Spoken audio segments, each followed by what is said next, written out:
What's up? We are back with episode number 277. Wow. There you go. Almost to 300. That's crazy. So, how's everybody doing? Doing all right. Everybody's all quiet and tired and beat from the day. Yep. Right on. We got people already chiming in. What's up? Damien Hair Metal. Isn't he from England? Damien, are you from UK? I'm seeing names I don't recognize. But I know. I mean, I see him every week. But Mr. Pickle. Sorry, Mr. Avenger of Blood. I do know Shannon Fry for sure. Right on. Well, let's get into it, man. Before we go, we always do our little shout outs and then anything you guys want to show, add, say before we get into the topic. But we'll start with Steve, and then we'll go around and we'll end with John, and then we can get into the POW. So I'm going to say something controversial to start the night. I went to a concert Sunday night. It's actually my second time seeing this band, and I don't get the Lizzie Hale thing. It's the second time I've seen her. I didn't go to see her. I went to see Volbeat, and she was the opener. She played right before Volbeat. I was actually listening to her song. It's basically country music and pop music with distortion is basically all her band is. I don't know. Maybe you guys get it. Just a little rant. I don't get it. I sat there for 45 minutes just rolling my eyes as everybody went crazy. So Lizzie Hale, yeah, I've Hailstorm. I've tried. I've listened to all their albums, and they're just like you said, mostly pop records with some distortion. And I'm gonna say half the songs are always ballads, anyhow.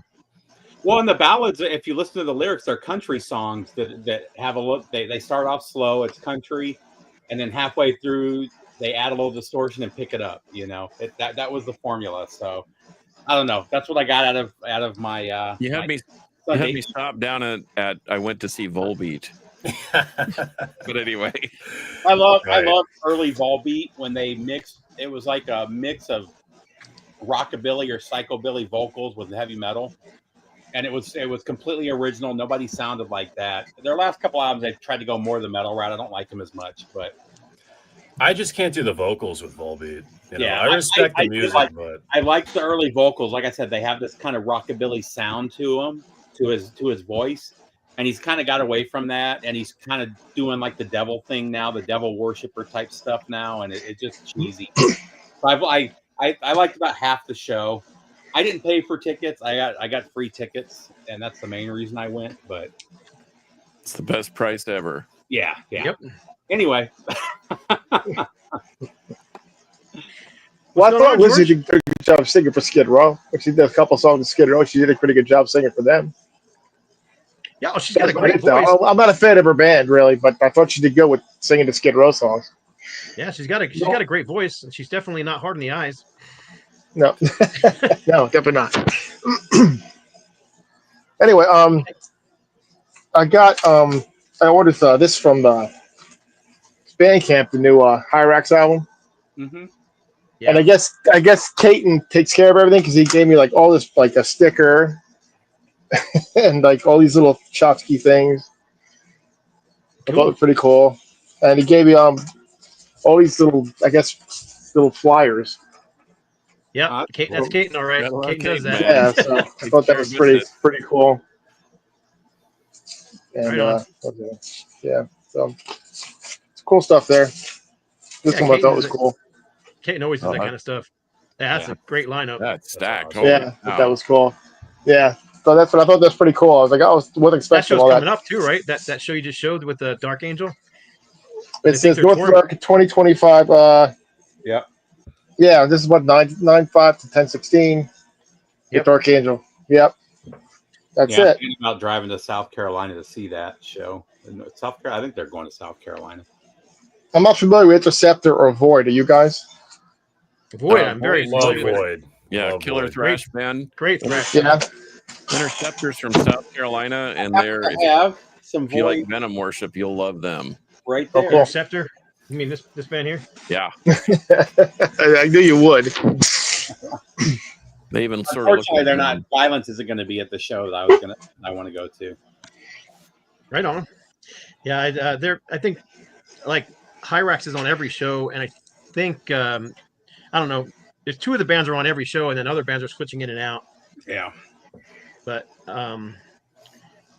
who's next? Brandon, you got All right. anything you want to talk about before we? Yeah, I picked up a couple of records recently. I've been looking for these for a while. Of course, it's funny because we're doing this episode. Finally picked up Painkiller. Awesome stuff. I've been looking for this for a while. And the second one, it's funny because this is a band I talked about last time I was on, and I've been looking for this fucking album forever. Finally got it, man. And I was spinning this thing all week. So good. Classic Riot. One of the most underrated metal bands of all time. But agreed, and especially that record. That thing's a scorcher. Yeah. I was talking to somebody about Riot, and they were saying that their mascot, Johnny or Mighty T.O. or whatever you call him, is the reason that they didn't go anywhere because it was so bad.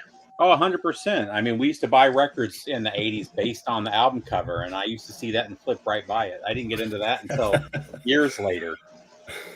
Yeah. Yeah, especially for like those first three like album covers. It's like, what the fuck? Back in the day, if I saw it, I might have picked it up just out of curiosity because it was like, it's like, what music could even be on this, But that's what got me into Molly Hatchet, because it was the most metal album cover I had ever seen in my life, and of course, it wasn't. But that's how I listened to Meatloaf for the first time. Same, yeah. I remember I was in a library back when libraries had records, and I put it on. I was like, "What the fuck is this?" Right. Yeah. Right on. Well, I've got a few things I want to show real quick too. First of all, these are shipping. So the new Lizzie Borden, Appointment with Death. When I say new, it's an old album that's finally been released on vinyl. So 2007, 2025. I don't know if I showed this before on here, but there's 3 different colors available. Rob Whitlock. Hi, Rob. Rob Whitlock's watching. I just saw his name come up. Rob Caldwell did the mastering on this, and he did a fantastic job. The thing sounds freaking amazing. But if you buy the silver version of this thing, or the smoke version they call it, it comes with a Lizzie Borden death certificate. Appointment with death certificate. Everybody needs one of those. Yes, and you can put in your own name and your time of death and everything. So I thought that was very classy. It was really cool. It would come with it. It also comes with a little with a 4-page booklet too, or whatever you call it, insert. So anyhow, so that's one that I wanted to show because I got an advance copy, but they're shipping now, so everybody's getting them. This is one of my favorite albums of the year, and I finally got the vinyl. I've had the CD for a little while, but the vinyl's finally shipping, and this is the new Reign of Glory Slingshot with what's the vocalist's name? Yngwie Malmsteen vocalist. Come on, help me out. Mark You guys know who it is. Thank you, Mark Bowles on vocals. Every single time you show that one of their records. Yeah, well, he didn't. He only sang on the new one. He didn't sing on the last one. Every time you show that, man. Yeah. Mark Bowles, Nick Layton, Roger Del Martin, and Jeffrey McCormick. These guys have all been in lots of big bands: Fifth Angel, Vengeance, Die Happy, Yngwie Malmsteen, among others. Ted Nugent. And then this one's for Carcass, because I know how much you love this album. Well, to your point last week, if you're into industrial music, it sounds really killer. I mean, it's pretty cool, but it's more of an Angel, for crying out loud. So, in fact, it is, but it isn't. I'm doing an episode on Carcass John's Alter Ego about bands that just completely changed their genre. I started off with Metallica. Of course, we did Trapped Under Ice, and then some piece of crap from Saint Anger. And I mean, I had people sitting in the room with me, and they're just like, they were like reacting like they had just stung by a bee or something when the Metallica came on. And nobody believed me when I played something off of Altars of Madness and then played that. They're just like, that's not the same. I said, well, Well, you could have done the first 3 Danzigs and then Black Acid Devil when he went industrial. And man, I could talk for days about Danzig, but I'd rather not waste my time. Hasn't been as popular since. Yeah, I mean, it is Morbid Angel songs, but it's not really Morbid Angel. It's all these industrial bands that went in and took their songs and made remixes of them, Yeah, they've done that with Metallica, and they've done that with several Well, other a bands lot too. of bands have done that. Dio. So Yeah. I Well, think I the guess- only band that pulled it off well was Fear Factory when they did demanufacture and then remanufacture, where it was like the electronic techno versions of that. And it actually came out pretty cool, but most bands can't pull it off. But Fear Factor Fear Factory is just a completely different. They're more like Meshuggah. They could pull that off too because they're mostly tuned electronically rather than manually or whatever. Yeah. I agree with everybody who's saying that The Reign of Glory is awesome. It's definitely one of the better melodic metal albums that have come out in a long time. Great guitar playing, great vocals. Anyhow, but yeah, I mean, it's who else do you like? You guys like Circle of Dust because they did a great remix of the first Living Sacrifice and the first couple Believer albums and made them all into thrash/industrial songs, and I liked them. I mean, there's a close proximity with industrial and thrash, and so I mean, look at Rick Perry and Puncture. Well, the I guess problem Shannon with Fear Factory Shannon is doesn't like Fear Factory. their first couple albums were really amazing, and then every album after that is them trying to sound exactly like those first couple albums. You mean like Rob Zombie? It's like you can buy a new Rob Zombie album and it's just exactly like the last one. Yeah. But anyway, they're selling still getting riot comments too. So awesome. Cool. Where are we, John? All right. Got anything you want to do before we get into our? Yep, I have a major shout out. First, I want to shout out Tony Reed from Pentagram and Warm Spring Water and Moss Generator and Stone Axe and whatever else. He just put out about 21 or 2 cover tunes that he did between 2017 and 2024, and he put them on Bandcamp for free. So go download them immediately. They're all stellar. He does everything from the Cars to Devo to Discharge to it's insane. Tony Reed is one of the more talented people I've ever met. And so in lieu of that, time for the pick of the week.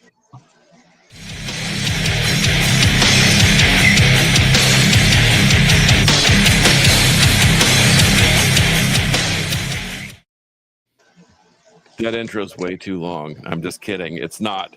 It's 5 seconds.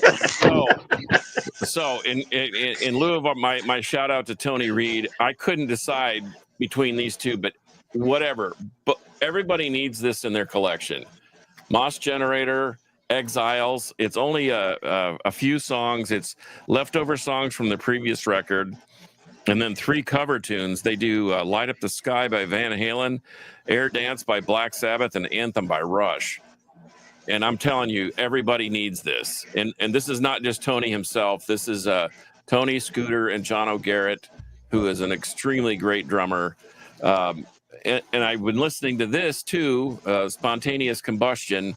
I couldn't pick between the two. So since they're short, they're both kind of EPs. This has got 4 tracks on it. Just go buy them both. I mean, like I said, Moss Generator is one of those bands that I don't think if you're disappointed in what you hear, you need to get your hearing checked because you can get this with 14 songs on it. Yeah, it's just solid. It's great, solid rock and roll. And his we've always talked about bands doing cover tunes, and it's better when they kind of make them their own. Absolutely. Well, Tony makes all those songs his own and doesn't lose the integrity of the song. So that's my rock and roll pick of the week. The Moss Generator, Exiles, and Spontaneous Combustion. They're readily available, so go out and buy them. But my metal pick of the week, I've been blowing this thing up. The whole Massgrave catalog. I have it on just speed dial on my turntable. And this is probably my favorite, The Absurdity of Humanity, just because the way the world is now, this is just such a befitting title. So anything from Massgrave, they're a Canadian band, they're from British Columbia, and they're just raging. And they sort of remind me of a Tony Reed side project called Wood Rot. So if you really want to delve into the deep depths of his catalog, delve into Wood Rot and you'll get a good taste of what Massgrave is all about. But this is just killer, distorted, thrashing, hardcore, bordering on grind, but still kind of a death metal thrashy feel. So those are my picks: Moss Generator and Mass Grave.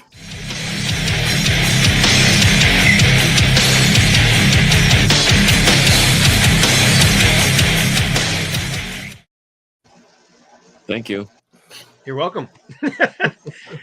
All right, but one more thing before we get into the topic, because I meant to show this too, and then I got distracted. But if you buy the CD version of this, I thought this was really cool too. It comes with a collector card.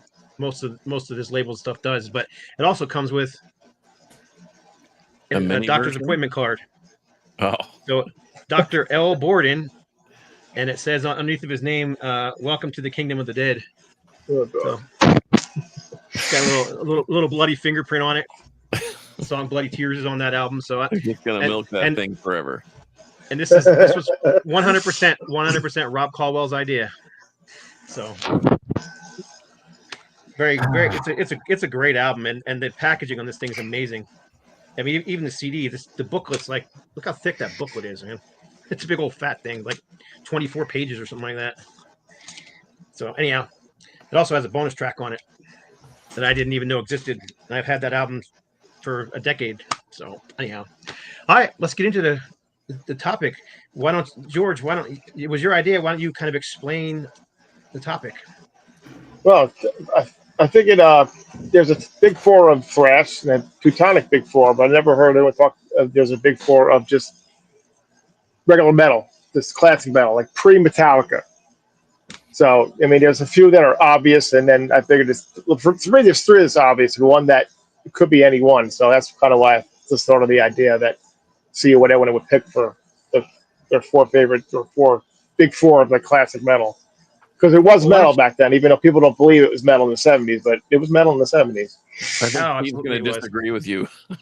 But yeah, that's fine. That's what I was going to say. Why don't you tell the three that you think should be in there before we get into the four? Because I think we have some disagreements even on the three. So let's see what you got to say on Okay. that. All right. Well, my first one is obvious, Black Sabbath. Because you actually have nothing without Black Sabbath. Okay, I would imagine what music would be like if they didn't form. What would we be listening to today? Say, there you go. Well, So that's the first one. Black Sabbath, and I'll show some Black Sabbath. There you go. And the second one would be Judas Priest. Whoa. They definitely carried the torch. Okay. The next level. Guess what? That was my number 4. So that was easy. That was easy. And I figured the number 3, they disagree, is Iron Maiden. Yeah. Okay, I You know, got 3. My three would have been different than your three. So that's why. That's good. I have That's a what's feeling- supposed to be, that discussion. That's good. Yep, I have a feeling that my three and John's three are probably the same because I'm always thinking of basically the first wave that came out of the 70s out of the UK, which would have been who? That would have Black been Sabbath. We'll get to that. Black Sabbath? Okay, but I went all the way back to the 60s. That's why I didn't include Iron Maiden, because they didn't start till 75. Well, not Yep. just that. I wouldn't choose Iron Maiden. If we were doing the big four of new wave of British heavy metal, Iron Maiden would have been number 1.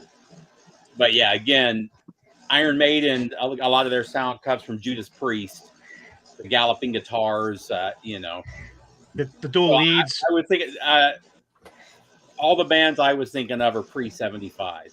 So Yeah, me too. But it doesn't have to be. So that's what the discussion is about. So no, I'm just saying what came to my mind when you first mentioned the big four classic metal. 3 bands came to my mind immediately, and I'm going back and forth with number 4. But well, what do you say, John? What would be the 3 for you before we get into the 4? The 3 for me would be obviously Black Sabbath. Yep. I think do we all agree Black Sabbath is one of the big 4? yeah, That would be insane if someone doesn't. Okay. I didn't think anybody Like, would disagree. even these 3, I think it's funny how there's like debate. Okay, Deep Purple. Deep Purple. You Uh, know what's starting- funny?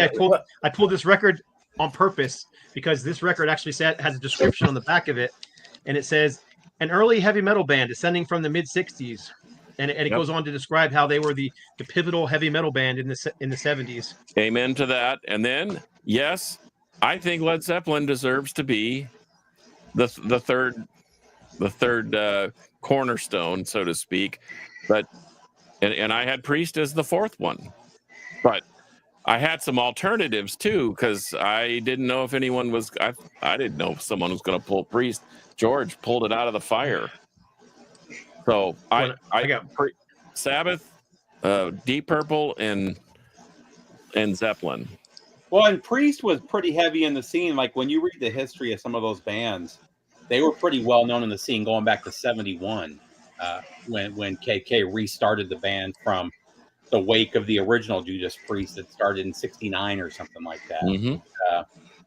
So I mean, even though they didn't put out their first record, and they were in the studio, I think, multiple times, and some stuff didn't work out before that first record came out. So they were already a known thing. So I mean, Judas Priest and Black Sabbath are definitely there for me. The third one for me is the same though. It's Deep Purple.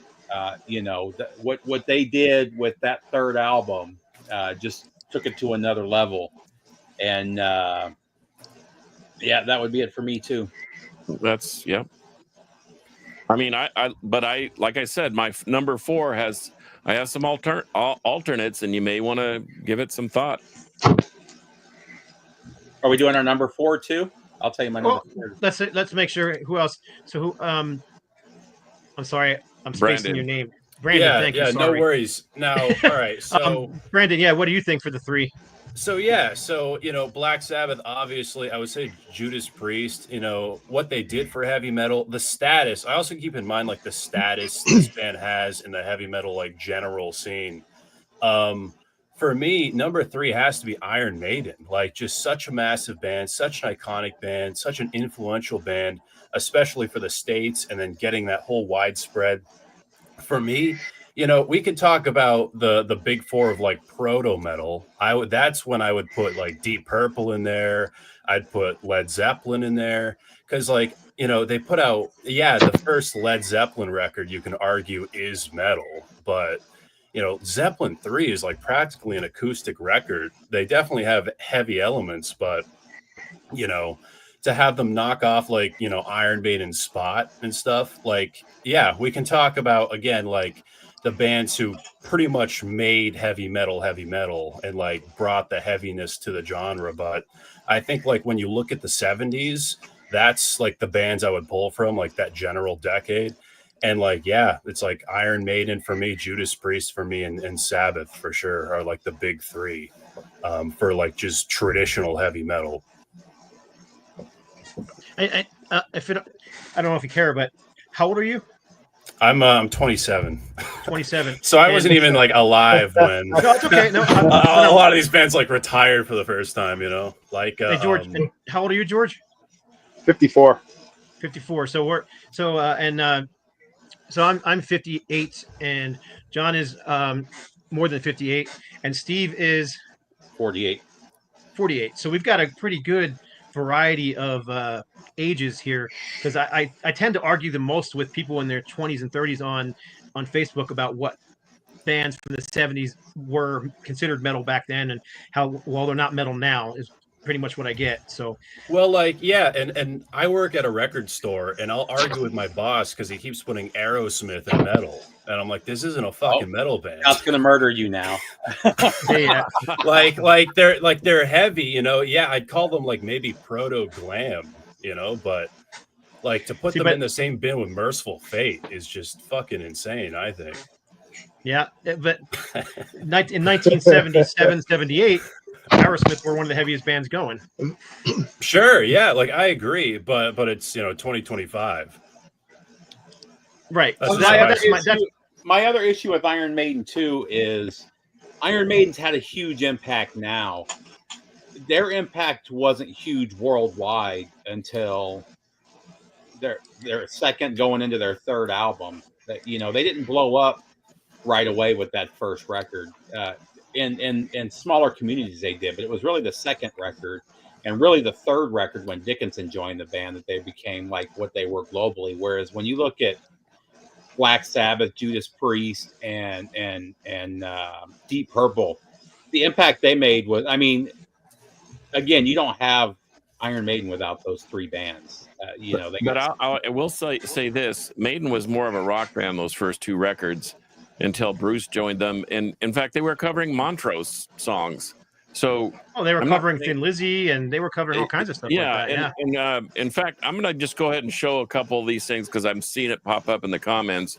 But this was an alternate for my number 4 was Blue Cheer. Yeah, that one would be proto metal for me. That's heavy. And a Mountain. I couldn't find my Mountain record because I think they were playing heavy riffs. I mean, it was heavy metal. And then I saw somebody pop off with this Cream.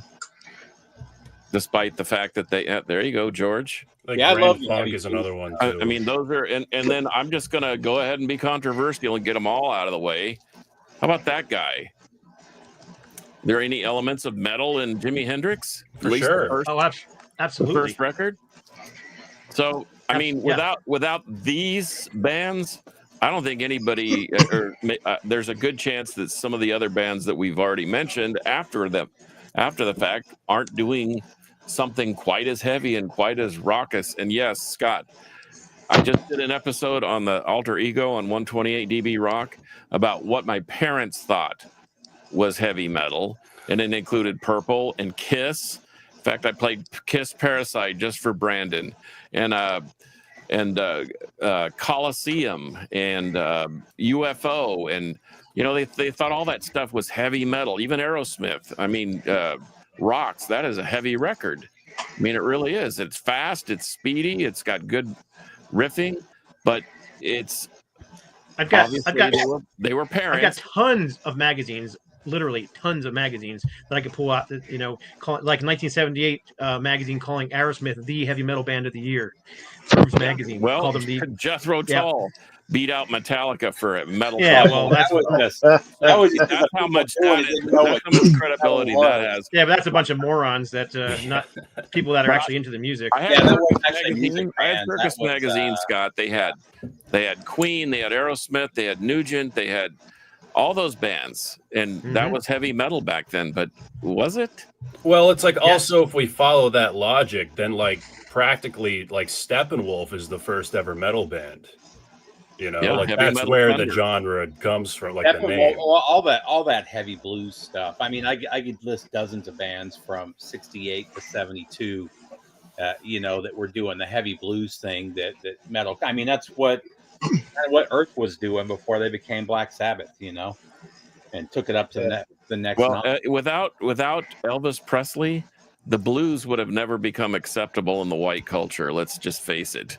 And when Presley hit the scene, they thought he was black, and then they found out he went to an all-white high school, and they thought, well, wait, this guy's white, and all of a sudden his meteoric rise started. But he was based in the blues, and then he made the blues popular. That's why I have an Elvis Presley patch on my battle jacket, because I think that he sprung that trap open to people to be more accepting of the blues, because Sabbath is straight up a blues band. Even go back to the Beatles and listen to Helter Skelter, the original cut to Help. That's one of the heaviest songs from the 60s, man. That thing was really good and dark as fuck too. Like if we're talking about the top 4 bands that helped create the genre, 100% Deep Purple, Zeppelin, Sabbath, and then I think the 4th spot you can argue many bands. But I mean, that's what I think of as classic metal, is the stuff from the 70s. The stuff from the 80s is more, in the 80s, you got, again, you got the new wave of British heavy metal. You got the US power metal, thrash metal. metal in the is the stuff. Even death metal began in the 80s. Yeah, So yeah. where does Motorhead fit in all this? Because I've seen comments about Motorhead. Motorhead for me is almost proto thrash. I thought I would love to put Motorhead in there, but According to Lemmy, they played rock and roll. yeah. We play rock and roll. Well, even Ozzy and Tony Iommi claimed that Sabbath weren't a heavy metal band for years and years and years, so they finally adopted it. Well, so did Robert way Plant, but late. whatever. Yeah. So I mean, I get it. Well, and the thing was, if you actually look back and do some history on the term heavy metal, it was actually a negative term in the 70s when they first started using it. These bands are just a bunch of noise heavy metal. That was what it was. And then it was bands like Judas Priest that actually ran with that term, despite it being negative, and like, yep, that's what we're doing. What year did heavy metal music come out? I Was that Well, after I the don't know. term was that, already being that, used? that lyric, Heavy Metal Thunder, was in a Steppenwolf song. On, 67, 68 was when that, Yeah. but that was and that was referring to the the sound of a motorcycle, which is where the term came from. It's just a bunch of noise that these guys are playing. And Steppenwolf were practically like just such a biker band, Yeah, So I guess it makes no doubt sense about you put 2 and 2. But Yeah. for me, Motorhead 100% is in Yeah. my 4. 100%. Like they were like kind of almost like the Sabbath for speed metal and thrash, in my opinion. Lars even says like Motorhead was the band for him, and his whole goal with Metallica was to bring Motorhead to the States. And then that became a whole fucking thing. So I think Motorhead extremely influential, amazing music, and it's like, how has it held up over time? Some of the most iconic in the like genre in its entirety. So that's why it's in there for sure for me. Kevin That's checking number- in. What's number up, Kevin? 4, Motorhead. If anybody's can't- wondering where I Kevin can't is, why he's argue not with here, he had to Motorhead. work today. I Here's an can't argue interesting with comment. Motorhead. In fact, the Overkill record probably started the whole double bass thing. Read this comment and and let me know what you think, John. I agree. Yeah, Robert Johnson should be in the 4. Yeah. Might as well. Yeah, ask Jimmy Page about that. Who was the Yeah. first band to do Beethoven's Fifth as metal? I don't know, but Tenacious Walter D. Murphy did it as I know Tourniquet did it, but I'm sure somebody else did. Walter Murphy Didn't, did it as a disco thing. Sabotage. Didn't Seereth Uncle do something with it? They may have. And I Yeah, know Testament's done something with it. I'm gonna look it up because it's gonna make me crazy. Okay, so Mr. Pickle mentioned the Who. Yeah, Well, the Who I mean, were, their early stuff was almost garage rock. I mean, it basically was early garage rock. Have you seen mean, the footage though Punk of Keith came out of Moon that. playing? I mean, that's as metal as it gets right Oh there. yeah. A lot If of we those- were, if we were having this conversation about punk, like Yeah. I would totally say. okay, I was wrong. So Seereth Uncle did Toccata in D minor, Okay. which is also a pretty metal classical song. Sure. The Great Cat. No, I don't know. Man, she is a wild one for sure. But anyway, Yeah. So I'm I going to don't give know my how- number 4. My number 4 is Uriah Heep. Those first 2 Uriah Heep records are so heavy. The first one is so good and super underrated. I just saw them last year, and it's one of the best hard rock shows I've been to in a long. I mean, they played with Saxon, who I love, and man, Saxon just sounded so weak after Uriah Heep left the stage. It was just fantastic. And I like the first probably 5 Uriah Heep records, but those first 2 are just about as good as it gets. Stealing is a top 20 rock anthem of all time, I think. Yeah, I wouldn't disagree. So let's see if we can. So we pretty much have everybody's agreed on Black Sabbath. Everybody's agreed on Judas Priest, right? 3 of us agree on Deep Purple. So we basically got 2 to 3. No, So not we 4. win. So we'll say we all agree on Sabbath and we all agree on Priest. So now we need to come up with a third that we can all agree on. Yeah, that's. What do you think? Well, I got my number 4, but I was thinking of doing this like you guys are named like Zeppelin. I thought of, but they never consider themselves metal. And like you said, they have Zeppelin 3 is an acoustic album. So, but I was going by like the first 2 albums. And Motorhead's a great choice, but I went with Deep Purple. So when In Rock came out, they became to me, a metal band. I guess at that time. That's definitely heavy stuff. This is one of the heaviest albums of the 70s, in my opinion. But at least at that Yeah. time. So I see. Deep Purple is my. I didn't even think anybody would argue with Deep Purple. To be honest with you, I thought everybody would argue with Led Zeppelin, but not Deep And Purple. according to Greg the Egg, Led Zeppelin is the poor man's Deep Purple. So Yes, that is what he says. he's been saying that for at least the decade that I've known him. There he goes, right there. Blackmore rules. Yep. Led Keep Zeppelin the is the Purple, poor man's Priest, Maiden, and Sabbath. I mean, I can't argue with that really. The Maiden thing, y'all say what you want. They started too late for me. I'm talking about foundation bands. So, but I can't argue that they're metal.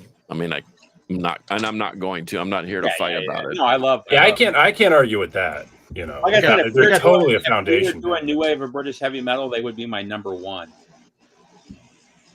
I don't know what year CD Oh. started coming out. It was early '80s, right? When CDs started becoming Yeah, a thing. 81, 82. Because this is like one of the oldest CDs in my collection. I've had this thing forever, and it's his Deep Purple's Machine Head, and it's like the very first CD pressing when everything was just black ink on a silver disc and all that kind of crap. And It was the fifth record I ever bought in my life. the booklet was just a cheap 3-panel thing, but even on here back when this thing came out, it calls Deep Purple one of the defining bands of the heavy metal movement of the 70s. Oh, somebody just threw in AC/DC, Blackmore Rules. I've actually, several people have actually said AC/DC in the comments. He just changed. He must. Well, he's Canadian, so I have to give him some slack for changing his mind. No one mentioned Alice Cooper. I know they preferred. He has an interview with him saying that he was called heavy metal at the time, which they're really more shock rock than He was metal. more heavy metal for the look than the actual sound. I mean, Yeah. he was straight up glam. But Yeah. Well, with that Welcome first to My record, Nightmare, with Welcome to My Nightmare, that was a pretty heavy metal album. even that first album, you know, there's like a lot of proto metal elements to it and like heaviness. You know, it's like rock for today, for sure, but very heavy. I saw him on Billion Dollar Babies tour, and the presentation was very, very heavy metal. And he was the one he was one of the first one. Him and Arthur Brown kind of created what would become the stage show for heavy metal. You know, Yeah. and Screaming Jay Hawkins a little bit. You know, Mr. Pickle brings up another good one. What about Thin Lizzy? True. The purveyors of the dual guitar sound. I mean, there was other bands that had the dual guitar sound, but those guys really brought the metal edge to that sound, which Priest and Maiden both adopted, and both have given props to Thin Lizzy because of that. But dual guitar sound alone doesn't mean heavy metal. I was gonna say I've never thought Thin Lizzy was heavy metal. A hard rock, maybe you could argue that, but heavy metal, probably. I mean, not in my opinion, but that's my opinion.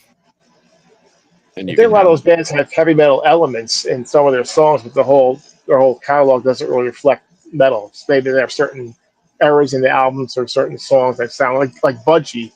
They had some heavy songs, but they also had some very acoustic songs. So I mean, I wouldn't count them, but it's still in the equation. Budgie's great. Like they for sure could be like in this discussion, but like you're saying, exactly, like a lot of variety in their music, but super heavy. the problem with Budgie was nobody outside of England knew who they were until Metallica covered them. You know, Yeah, literally. and I love Budgie, but again, I didn't really know them until well into the 80s and the 90s. So I wish I would have known them back then. I don't have any problem with this suggestion from Damien Hair Metal, but I know everybody else will. Well, I think it's like a Riot problem where it's like, oh, it's a fucking bird. It's probably some like classical music or something, you know? You know, with Budgie, I think it was the singer's vocals that, you know, I remember hearing them for the first time in the 90s, and his vocals annoyed the shit out of me. He's got a weird sound to his voice. Once you get used to it, you love it, you know.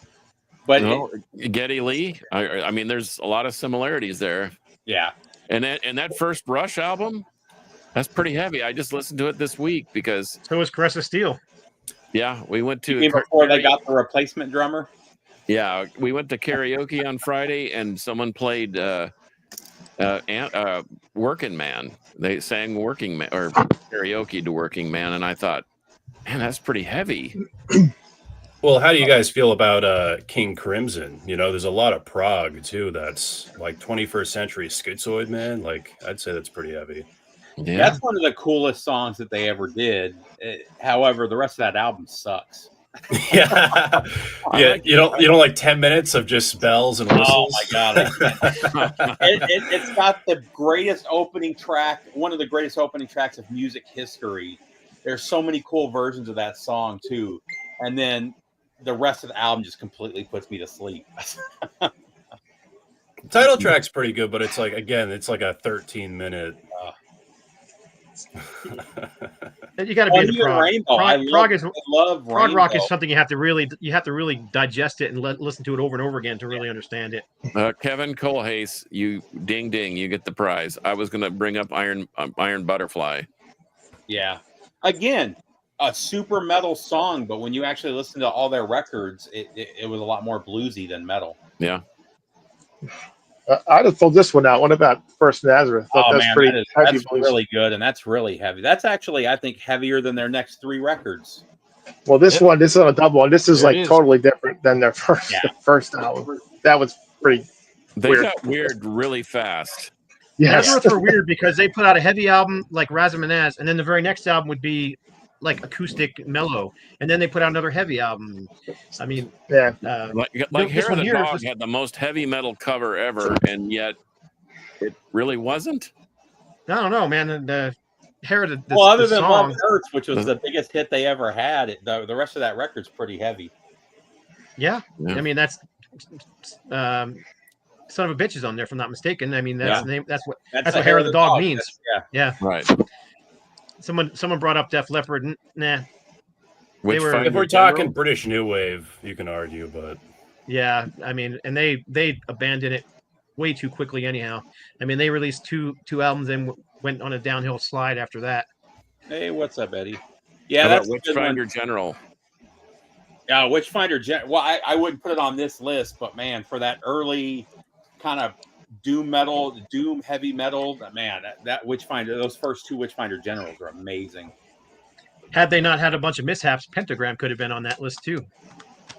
But they didn't really get anything until the 80s due to the, I don't know, whatever happened with them and the Remember, record according to label. Bobby Liebling, they're not a heavy metal band and they're not a doom band. They're heavy just hard Yeah. rock. heavy And neither hard is rock. neither is Black Sabbath, right? So yeah, Yeah, that's why it gets tricky when we just define it by what journalists can't are go by what the saying, band what thinks, 'cause bands are Def Leppard- saying. Def Leppard Yeah. still says they were never new wave of British heavy metal, which is one of the most ridiculous things you can say. yeah, they didn't have a problem with it in the early 80s when they were gracing the cover of every single metal magazine out there. Yeah. Anyhow, sorry. So we still only have 2. We have Judas Priest. We have Black Sabbath. I guess we can squeeze in Deep Purple just Deep because enough Purple? of us agreed. So I guess we need to come up with a 4th. We've talked about a lot of them, but So let's narrow it down to 4. I would what do go you with guys think? What do you guys think about I- What do you guys think about Rainbow? No, I would go with Motorhead I'd go Motorhead as for the well. 4th. I go Motorhead too. Here's a I love Rainbow. Rainbow Rising, I think, is one of the greatest records of all time. Right. It is a prototype to what became power metal. They did so much ballads, though, and 13, 14-minute ballads on every one of their live records. And what's the song that Dio always did? Was it? I always forget the name of it. It's always like one whole side of the double live. But yeah. Talking about I the don't blues mind track going- they always did. The blues track. Yeah, whatever it is. It's that quiet one. I don't mind going with Motorhead. I can't argue. I'm not going to argue with Lemmy. I think Motorhead's too important. I mean, I got a tattoo. I got a Motorhead tattoo, big as Dallas, on the back of my leg. So, I mean, they obviously mean something. And I can't. Mistreated. Took me a second. That's the And song their you're talking about. first album that didn't get released until '79, On Parole. Man, I mean, that was had that been released in '76 when they recorded it, people would talk about them completely different than the way they do with it coming out in '79. You know, We're getting a lot of Angel Witch, and that's another one I would put in the. oh I mean, if we did a big 4 of new wave of British heavy metal, I'd put that one in that Angel camp. Witch, you can Yeah. find this version of the Angel Witch record. So this came out in '86.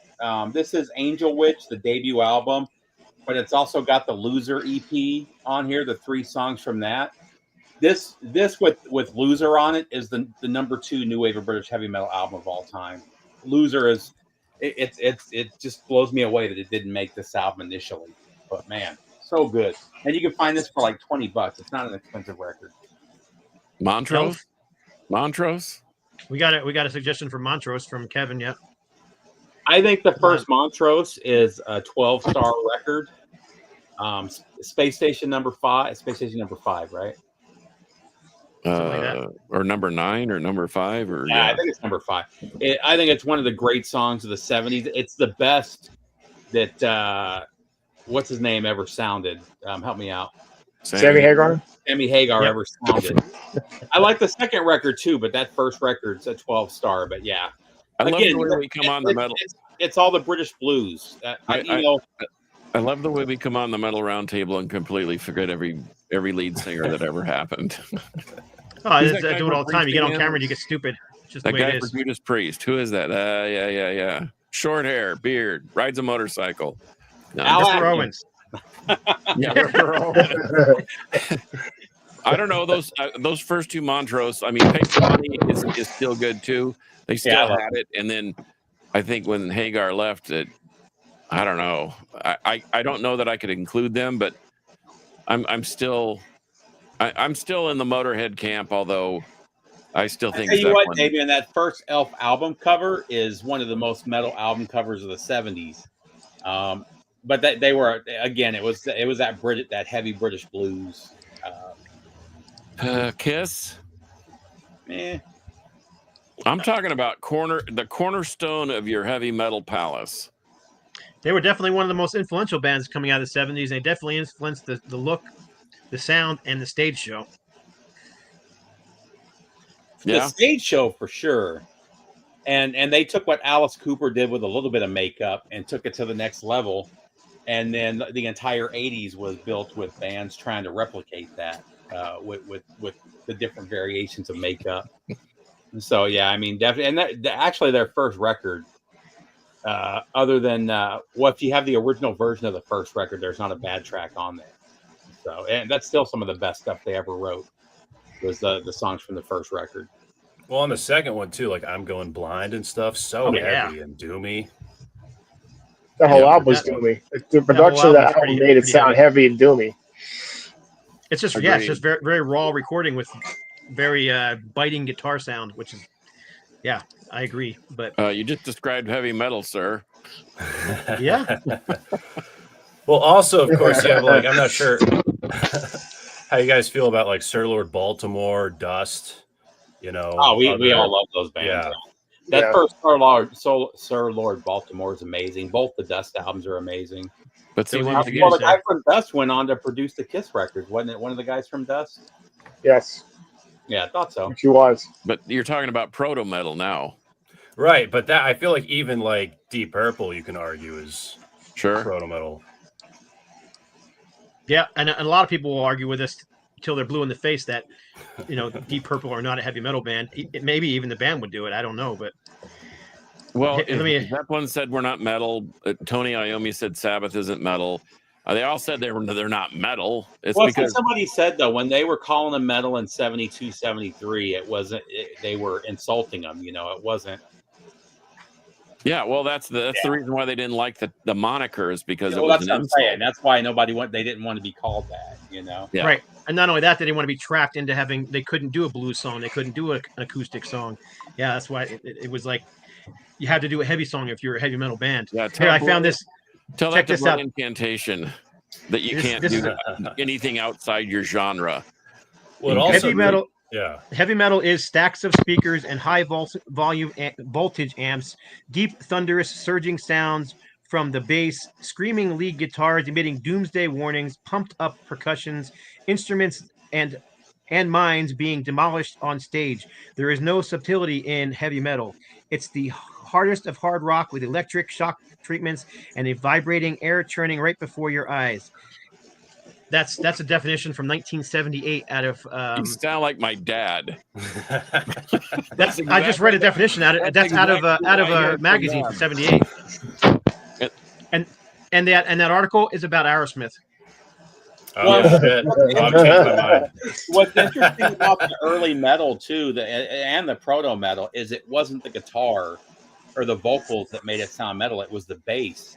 They were cranking the bass to levels where the bass was almost distorting, and that's where a lot of that heavy sound came from.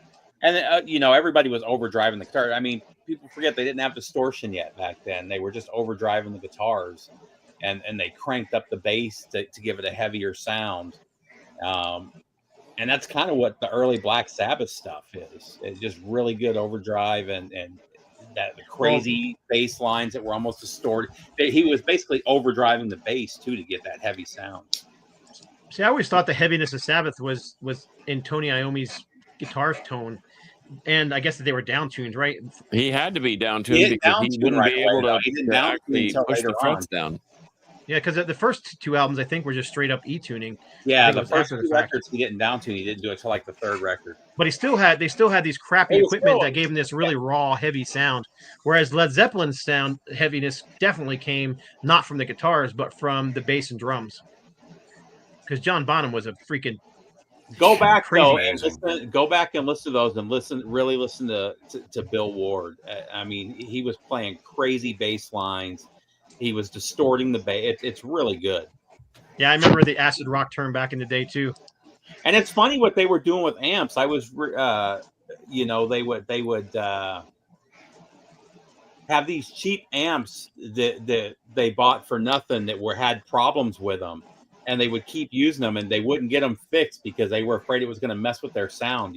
There's a lot of stories from guys like that they would buy whatever the Tweed was, and they bought it for cheap, and one of the channels was fucked up, but it gave it this really cool sound. Or a lot of the what's his name? What's the Indian guy from the rock and roll guy or the guitar? Ravi Shankar?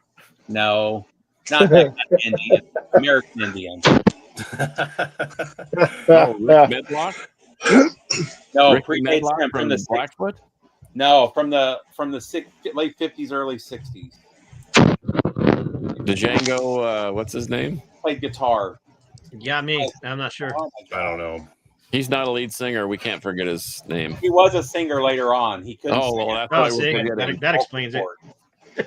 Anyway, I'm going to sound like a real snob, but I'm telling you right now, the way people listen to music these days as compared to how we listened to it back then, I mean, I can distinctly remember in my young teens, mid-teens, riding with my backpack on my Stingray over to my friend's house, whose father had just gotten back from Okinawa because he was military, and he had this massive Pioneer or Sansui system, and that's where we would listen to our music. We would listen to it on giant speakers, very loud, and on vinyl. And nowadays, I see people trying to listen to music and trying to get into music in their phones. And to me, that drives me insane. And people ask me, why do you have so many systems in your house? Well, because people start listening on their phones and they just give me their garbage, their stuff they think is garbage. So I inherit a system. But every system in here is tuned to a different kind of music. And I'm telling you, when you listen to metal, or if you listen to the four bands that even let's say that 6 bands that we've mentioned, including Motorhead, if you're not listening to it loud, you're just not listening to it right. So you listen to Zeppelin or listen to Deep Purple on a really nice, big, loud system, and it'll change your perception of what kind of music it is. Yeah, like a lot of the people in my generation are just fucked, because like 90% of my friends, I'll go over their place to listen to music, and they have like this $20 little Bluetooth speaker. And it's like, what do you want to listen to? I'm like, nothing that isn't like nothing on that. I have a $600 pair of headphones right here that sound great. They don't sound near as good as my stereo system, though, cranked up, So, no, what I was saying about Link Ray, though, because he's one of the guys that gave us the overdrive, he had this old beat up amp that somebody accidentally popped a hole in the speaker, and it created this weird vibration that added to the overdrive, and he refused to get rid of that because he couldn't recreate that sound at that era. Years later, once they had the technology down to do it, to create effects and stuff, he could, but early on he was using that beat up speaker with the tear in the subwoofer, or the tear in the speaker, to get the right distortion that he wanted. Right on. Well, let's end with each of us picking our own 4, and we'll just go around the queue. I'll start. I'm going to keep it pretty much the same. I'm going to go Deep Purple, Led Zeppelin, Judas Priest, and Black Sabbath. And my honorable mention would be the Scorpions, because Uli Roth was huge influence on a lot of people. I went back and forth with the Scorpions and ended up going with. So initially, the first three that came to mind for me were Black Sabbath, Judas Priest, and Uriah Heep. I think those are the most important early UK bands for heavy metal. Don't get me wrong about Led Zeppelin. And I went back and forth between the Scorpions and Deep Purple, and ended up landing on Deep Purple. So, right on, John. I think we all agree on Black Sabbath, Mm-hmm. and then it gets muddled after that. But I'm going to stick with Deep Purple, Zeppelin, and Priest, and then an honorable mention to Motorhead. Right on, Brandon.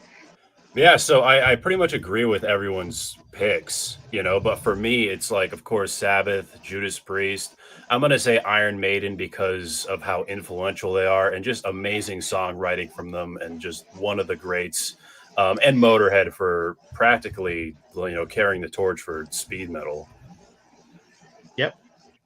Motorhead were one of those bands that kind of crossed over too. They were one of the few bands that crossed over from the metalheads to the punks, especially in the 80s when it was like a big clash between the two.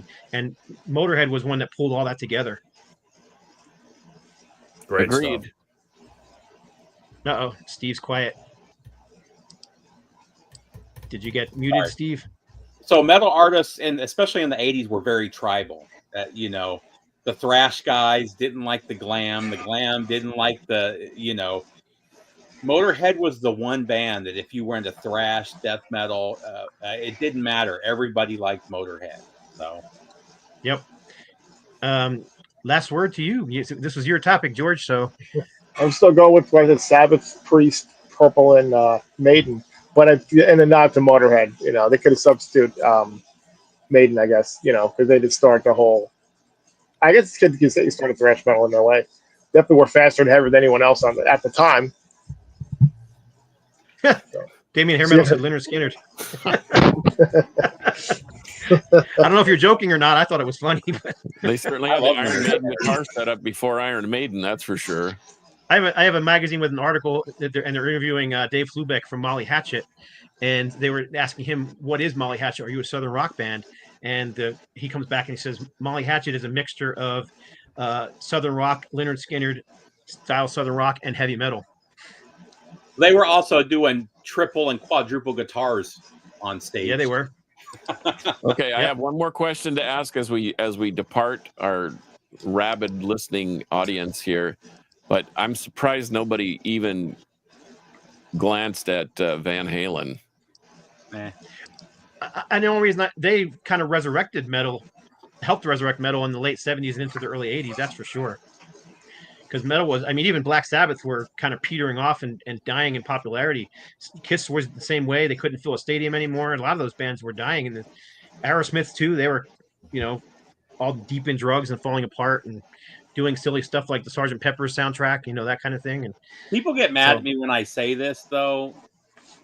When you listen to Black Sabbath, those Black Sabbath records, they hold up today just like they did back then. Every band that we mentioned, those early records all still hold up just as good today.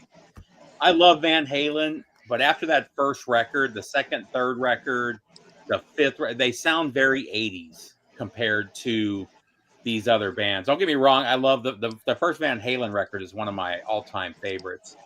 The second one's pretty good too, but the second and third, they sound very 80s. They just don't sound as good to me today as they did back then. If I were a professor of metal and I was giving my class an assignment, I would challenge you to listen to the first two Van Halens, and then the other thing is start listening to heavy metal or even hard rock on a loud sound system.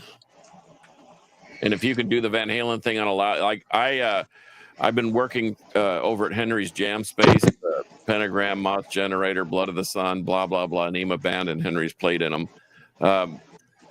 And I tuned up his stereo over there because he bought an old Rack Pioneer system from me that wasn't plugged in, but I plugged it in, and the first thing I played on it was Van Halen 2. And I'm telling you, that is a heavy, heavy record, but it was being played loudly and with a lot of power behind it. And So I don't know. I think that's Scott. I think that's the part that when you were reading that description about Aerosmith, that's the part that gets lost in translation. Is we're listening to music like this instead of with our hair blowing back. And when we go see a concert, that's why we love the live experience, because it's large and loud and it In just your is face. different. Yeah, it's Yeah. just different. But anyway, Cool. Well, that's all. we didn't come to a conclusion, a final conclusion between all of us, but I think we picked a lot of great bands. So Sure.